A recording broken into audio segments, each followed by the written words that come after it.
Halo, assalamualaikum. Kembali lagi di Makin Privat. Kali ini kakak akan melanjutkan ya UTS 2 atau penilaian tengah semester 2 kimia kelas 11. Saya ambil dari buku Intan Pariwara. Insya Allah saya akan bahas ya dari soal nomor 11. Untuk memperoleh pH 8 plus setengah log 5, ini boleh kita rubah menjadi seperti ini ya. 8 plus log 5 pangkat setengah ya. Atau pH sama dengan 8 plus log 5 pangkat setengah itu sama aja akar 5. Begitu ya. Larutan C6H5COO-Na ya, atau natrium benzoat. Pada natrium benzoat ini adalah garam yang bersifat basa ya. Garam basa. Kenapa dikatakan garam basa? Karena dia terbentuk dari asam benzoat, asam lemah, dan basa kuat. Oke ya, kita lanjutkan. Ditanya massa natrium benzoat yang harus dimasukkan ke dalam 1 liter air. Diketahui mR-nya benzoat itu adalah 144 gram per mol dan nilai Ka-nya adalah 6,4 kali 10 pangkat min 5. Oke guys, karena ini garam basa, maka saya akan mencari pOH dulu ya. pOH itu rumusnya adalah 14 dikurangi pH 8 plus log akar 5. Maka nanti 14 kurangi 8 itu 6 ya.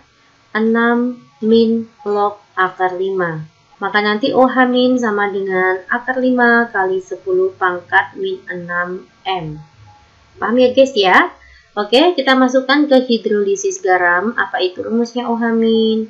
OH min sama dengan akar Kw dibagi dengan Ka dikalikan dengan M min atau M anionnya. Ya, OH minnya itu adalah akar 5 kali 10 pangkat min 6 sama dengan ini kan 10 pangkat min 14 ya. Ka-nya itu adalah 6,4 kali 10 pangkat min 5 dikalikan dengan M anion. Oke, kedua ruas saya kuadratkan ya. Maka ini menjadi 5 kali 10 pangkat min 12. Saya kali dengan 6,4 kali 10 pangkat min 5.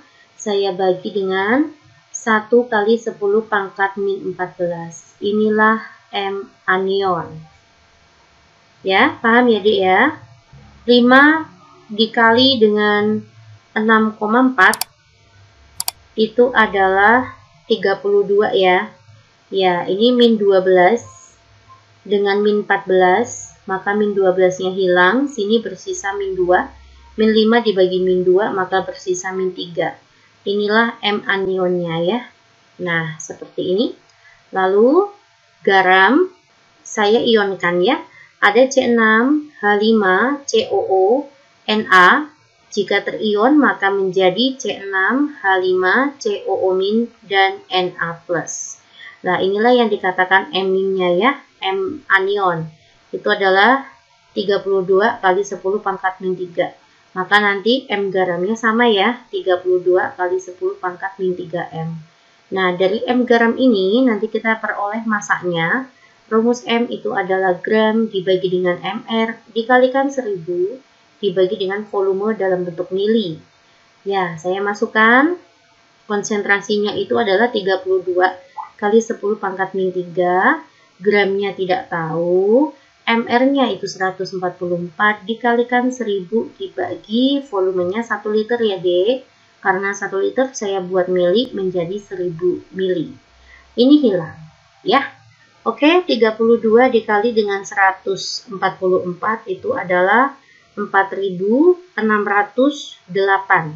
Maka dikalikan 10 pangkat min 3 menjadi 4,608 gram. Paham ya? Ya, jawabannya itu adalah D. Lanjutkan ke soal nomor 12. Di laboratorium tersedia beberapa larutan berikut. Setiap larutan memiliki konsentrasi 0,1 M dan volume yang sama. Jika larutan disusun berdasarkan penurunan pH. Penurunan H+ ya, maaf ya. Oke, semakin H+ besar, ini menandakan bahwa dia kekuatan asam semakin kuat. Ya, Yang ditanya penurunan H+ ya, berarti artinya ini sama saja kalian ngurutin asam kuat, asam lemah, basa lemah, sampai ke basa kuat. Karena kalau basa kuat otomatis H+-nya itu sangat kecil. Ya, karena sifat asamnya hampir tidak ada. Sedangkan kalau untuk semakin besar H+, maka kekuatan asam semakin kuat. Jadi kalau untuk mencari H+ yang menurun, kamu carilah yang dari asam kuat hingga sampai basa kuat. Di sini siapa yang asam kuat? Yang asam kuat itu adalah asam sulfat ya, ini termasuk asam kuat. Maka diawali dari poin ke-1, asam kuat. Ya, berarti poinnya 1 ya, ini salah, ini salah, ini salah. Yang H+-nya paling kecil itu adalah yang basa kuat. Di sini yang basa kuat adalah KOH, ya, diakhiri dengan poin ketiga. Ya, ini jawabannya. Oke ya, yang asam lemah yang mana? Ini terhidrolisis parsial ya, garam bersifat asam. Oke, maka 2 ya. Lalu basa lemah siapa? Ini garam terhidrolisis parsial bersifat basa. Di sini ada 4. 1, 2, 4, 3. Oke ya guys ya. Semoga membantu. Kita masuk ke soal nomor 13. Reaksi netralisasi basa lemah dengan asam kuat menghasilkan garam dengan tetapan hidrolisis. Ini KH ya. KH-nya itu adalah 1 kali 10 pangkat min 10. pH larutan LCl. Oke, LCl tadi kan terbentuk dari apa? Basa lemah dan asam kuat. Maka ini adalah garam terhidrolisis parsial yang sifatnya asam. Maka nanti rumusnya apa, Dek? H+ sama dengan akar KW per KB dikali dengan M+. Ya, sedangkan KW per KB ini sama saja dengan KH. Maka KH kalikan M+. Ya, KH-nya berapa? Disebutkan 10 pangkat min 10. M+-nya berapa? Nah, saya buat ya, LCl per ion menjadi L+ dan Cl-. LCl konsentrasinya 0,1 M. Berarti M plus-nya berapa? Sama saja ya, 0,1 M. Karena masing-masing koefisiennya 1. Saya masukkan 10 pangkat min 1, maka nanti akar 10 pangkat min 11. 10 pangkat min 11 itu jika diakar jadinya min 5,5 ya. 11 dibagi 2, D. Ya, oke ya. Nah, maka ketemulah nilai pH-nya adalah 5,5. Jawabannya adalah A. Nomor 14. Berikut beberapa senyawa yang dapat membentuk sistem penyangga. Ya, kita sudah masuk ke penyangga ya, D. Sistem penyangga yang terdapat dalam cairan ekstrasel. Oke. Sistem penyangga dalam darah itu terbagi menjadi 2 ya. Ada yang berada di intrasel dan ekstrasel. Nah, kalau intrasel itu hafalkan saja INPOS. Artinya nanti ada gugus fosfatnya, gitu cara ngapalinnya ya. Berarti yang intrasel mana Mbak? Ini ada gugus fosfatnya ya. Maka ini adalah sistem penyangga yang berada di intrasel. Nah, yang ditanya ekstrasel. Kalau ekstrasel itu mengandung gugus karbonat ya. Ada gugus karbonatnya. Ya, maka yang ekstrasel itu adalah poin 4. Begitu ya. Nomor 15, grafik yang menggambarkan titrasi antara NH3. NH3 itu adalah basa lemah dan HBr. Ya, berarti ini titrasi basa lemah oleh asam kuat. Ya, berarti diawali dengan pH basa lemah. Ini namanya asam kuat. Asam kuat dengan basa kuat. Salah ya. Ini berarti asam kuat ya dengan basa, ini lebih pendek ya, maka basa lemah. Ini juga asam kuat nih dengan basa lemah. Untuk poin D, ini basa kuat ya, Dek ya. Ini asam lemah. Ya. Untuk poin E, nah ini basa lemah ini. Agak lebih ke bawah ya, dengan asam kuat. Nah, ini juga ditandai ya. Ini kan pH 7 di sini nih.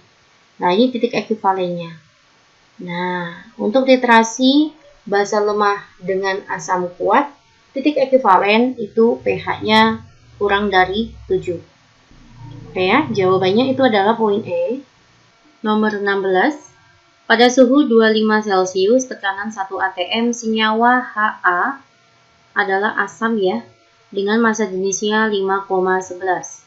Sebanyak 0,5 gram asam tersebut dilarutkan ke dalam 100 ml air sehingga membentuk larutan Ha dengan pH 3,5.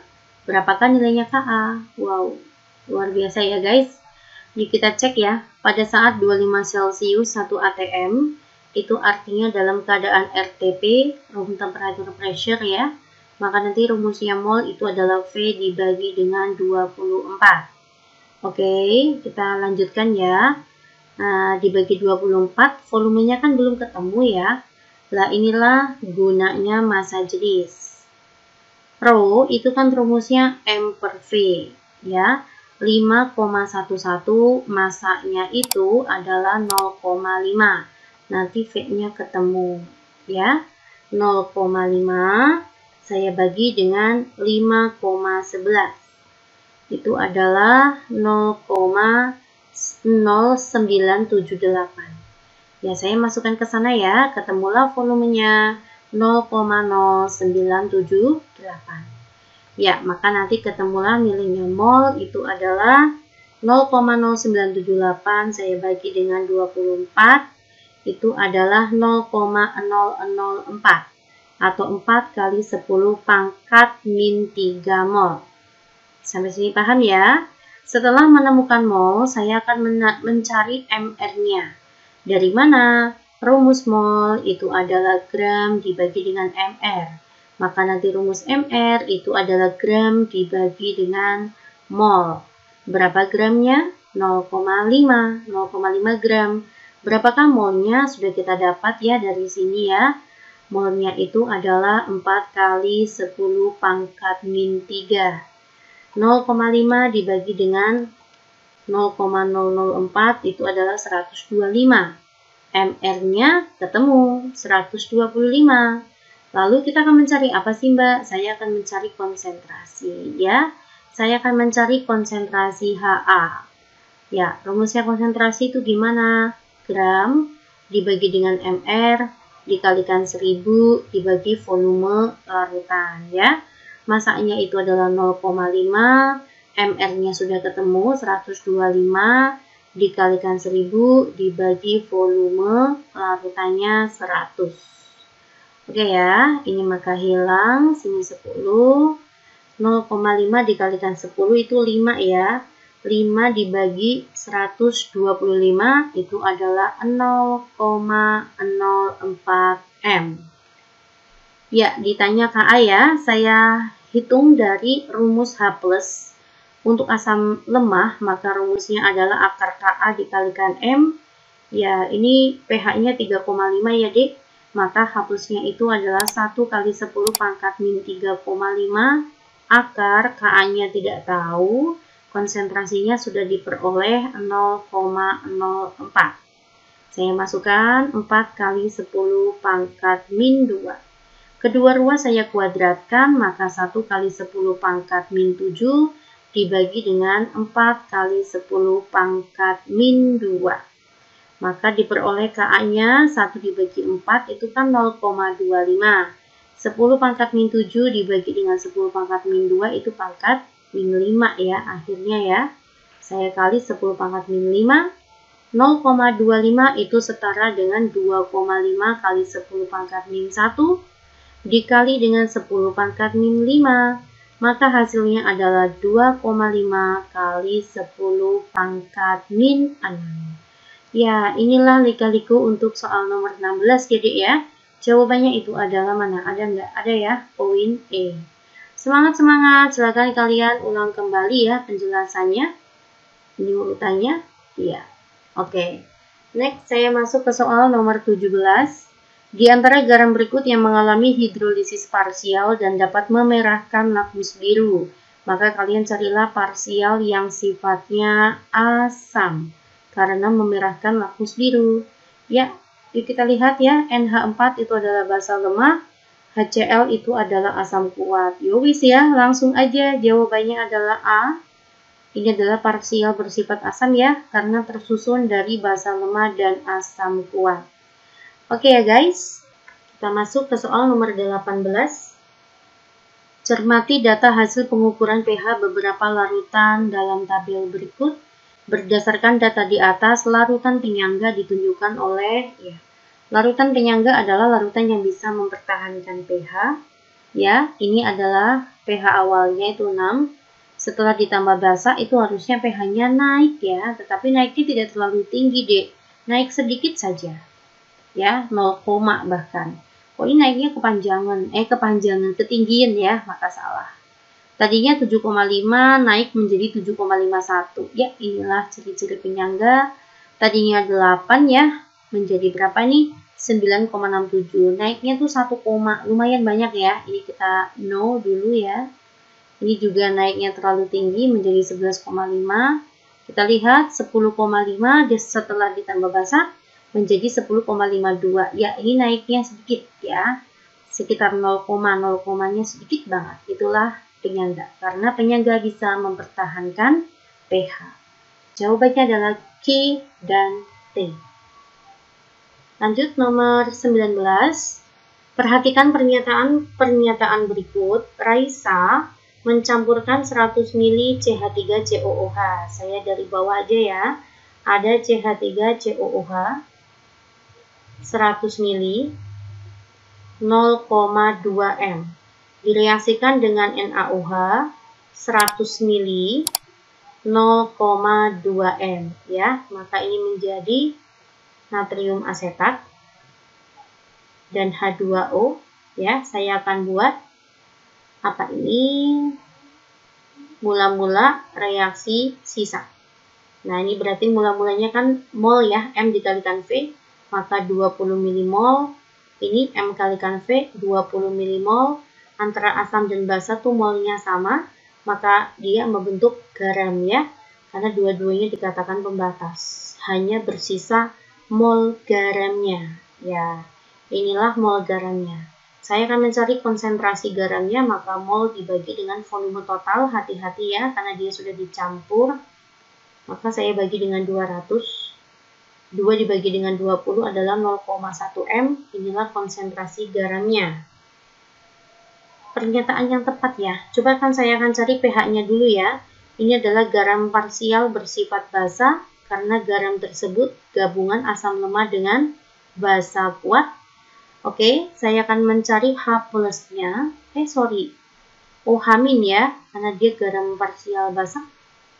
OH-, rumusnya adalah akar KW 10 pangkat min 14 dibagi dengan KA-nya 10 pangkat min 5 dikali dengan M min-nya ya. Di sini M min sama dengan M garamnya.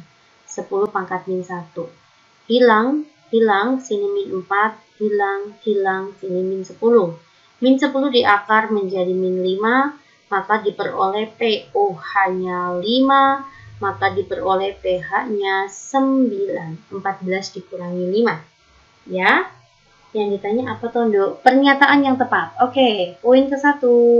pH sebelum penambahan NaOH. Saya akan mencari pH CH3COOH sebelum ditambah NaOH. Maka adalah pH asam lemah. Rumusnya adalah H+ dikalikan akar. Sama dengan akar. Ka-nya saya masukkan langsung aja ya, Dek ya. M asam asetat yang dimasukkan ya, 2 kali 10 pangkat min 1. Maka menjadi akar 2 kali 10 pangkat min 3. Maka nanti pH-nya adalah 3 min log akar 2. Maka ini adalah salah. 2. Apakah pH setelah penambahan NaOH sebesar 9? Ini adik, pH-nya 9. Maka 2 betul. Ini salah jadinya. Produk terhidrolisis menghasilkan H+. Ini garamnya bersifat basa, maka tidak menghasilkan H+, melainkan menghasilkan OH-. Maka 3 salah ya. Mana tentu ini 3 salah. Iya. Yowis ya, maka jawabannya adalah 2 dan 4. Jawaban yang tepat itu adalah poin C. Konsentrasi ion Na+ dalam campuran 0,1 M. Iya nih konsentrasinya adalah garamnya tuh 0,1 M. Na-nya juga sama 0,1 M. Karena masing-masing koefisiennya 1 ya, perbandingannya sama. Nomor 20. Asam benzoat merupakan asam lemah dengan Ka-nya sudah ada. Sebanyak 50 mili asam benzoat ya. Ada HC7, H5O2. Berapa nih? 50 mili 0,1 M dicampur dengan NaOH. Nanti hasilnya adalah natrium benzoat 7H5O2Na plus H2O. Oh, ini berarti hanya hilang satu deh. Ya, next, gimana nih? Mana sih apalagi ya? Oh, NaOH-nya 0,1 M. Sebanyak 50 mili, yakni benzoat yang konsentrasinya dicampur dengan NaOH 0,1 M. Pencampuran dihentikan saat NaOH ditambahkan sebanyak 25. Ya, saya masukkan nih 25 ml. Kemudian campuran tersebut diencerkan dengan air sebanyak 100 ml. Pernyataan yang benar mengenai reaksi ini ya. Ya, saya akan buat mula-mula. Rumusnya adalah M dikalikan V, ini adalah 5 milimol. Ini berapa, D? 2,5 milimol. Saya akan buat mula-mula reaksi sisa. Ya, maka ini habis ya. Ini habis, maka sini min berapa? 2,5. 1 per 1 dikalikan 2,5. Bersisa 2,5 milimol. Nanti sini bertambah berapa? 1 per 1 kalikan 2,5. Ya, maka ini bertambah 2,5 milimol. Inilah ciri-ciri penyangga asam ya, karena bersisa asam lemah dengan garamnya. Maka rumusnya apa, D? H plus sama dengan Ka. Saya masukkan angkanya langsung ya, 6,5 kali 10 pangkat min 5 dikali dengan mol asam lemah yaitu 2,5. Ini mol basa konjugasinya sama ya, 2,5. Maka ini hilang. Maka nanti pH-nya berapa, D? 5 min log 6,5. 5 min log 6,5. Inilah pH setelah dicampur. Pernyataan yang benar, pH larutan adalah 5 min log 6,5. Ya, jawabannya adalah A. Poin B coba. pH larutan berubah secara signifikan. Tidak ya, D? Ini membentuk penyangga ya. Penyangga itu adalah suatu larutan yang bisa mempertahankan pH. Maka tidak secara signifikan. pH larutan sedikit naik setelah pengenceran. Pengenceran tidak mempengaruhi pH penyangga. Larutan yang terbentuk adalah larutan garam netral. Tidak ya, ini penyangga asam.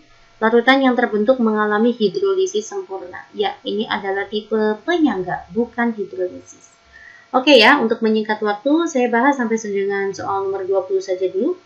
Nah, kita akan kembali di part selanjutnya ya, insya Allah ya. Selamat belajar, selamat menghadapi UTS semester 2 untuk kelas 11. Assalamualaikum.